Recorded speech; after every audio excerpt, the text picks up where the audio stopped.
തിരുവനന്തപുരം മുതലപ്പുഴയിൽ ആശങ്ക.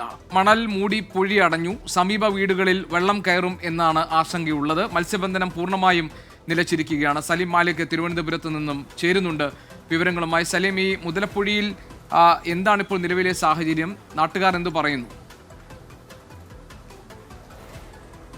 ജി.കെ, മുതലപ്പുഴയിലും അതിൻ്റെ സമീപ പ്രദേശങ്ങളിൽ ചിറയൻകീഴും അഴൂർ തുടങ്ങിയ ഭാഗങ്ങളിൽ വലിയ ആശങ്ക മുതലപ്പുഴയിലെ പൊഴി അടഞ്ഞതുമായി ബന്ധപ്പെട്ട് നിലനിൽക്കുകയാണ്. കഴിഞ്ഞ കുറച്ച് ദിവസങ്ങളായി തന്നെ ഈ പൊഴി പൂർണ്ണമായും മണൽ മൂടി അത് അടഞ്ഞിരിക്കുന്ന ഒരു സാഹചര്യമുണ്ട്. മണൽ നീക്കം ചെയ്യാനെത്തിച്ച ഡ്രഡ്ജറുകൾ പ്രവർത്തിക്കാത്തതിനാൽ ആ മണൽ പൂർണ്ണമായും മാറ്റാനും കഴിയാത്തൊരു സാഹചര്യമുണ്ട്. അതുകൊണ്ട് അവിടെ ഏറെ ദിവസങ്ങളായി ഈ വെള്ളപ്പൊക്ക ഭീഷണി നേരിടുകയാണ്. വീടുകളിൽ വെള്ളം കയറുമെന്ന ഭീഷണി അവിടെയുള്ള ആളുകൾക്കുണ്ടായിരുന്നു.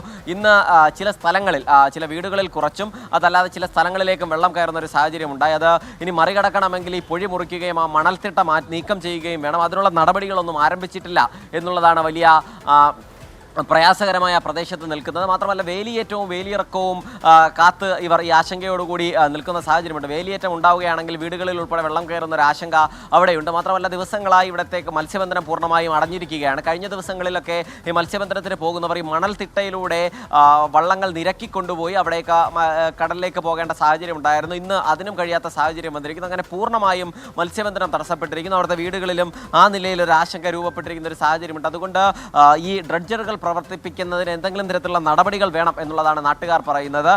ഈ വേലിയിറക്കങ്ങളെ ആശ്രയിച്ചുകൊണ്ട് അവിടുത്തെ ആളുകൾ പുറത്തേക്കോ വീടുകളിൽ നിന്ന് പുറത്തേക്ക് പോവുകയോ മത്സ്യബന്ധനത്തിന് പോവുകയൊക്കെ ചെയ്യുന്ന ഒരു സാഹചര്യമായിരുന്നു ഉണ്ടായിരുന്നത്. നിലവിൽ അതുമായി ബന്ധപ്പെട്ട ഏതെങ്കിലും നിലയിലുള്ള നടപടി ആരുടെയും ഭാഗത്തു നിന്ന് ഉണ്ടാകുന്നില്ല എന്നുള്ളതാണ് നാട്ടുകാരുടെ പരാതി. അതുകൊണ്ട് തന്നെ ഗുരുതരമായ ഒരു വീഴ്ച ഈ പൊഴി മുറിക്കുന്നതുമായി ബന്ധപ്പെട്ട് അവിടെ ഉണ്ടായിട്ടുണ്ട് എന്ന് നാട്ടുകാർ തന്നെ പറയുന്നു. അതിന് ഇടപെടൽ വളരെ വേഗത്തിൽ വേണമെന്നും നാട്ടുകാർ ആവശ്യപ്പെടുന്നുണ്ട്. ജി.കെ.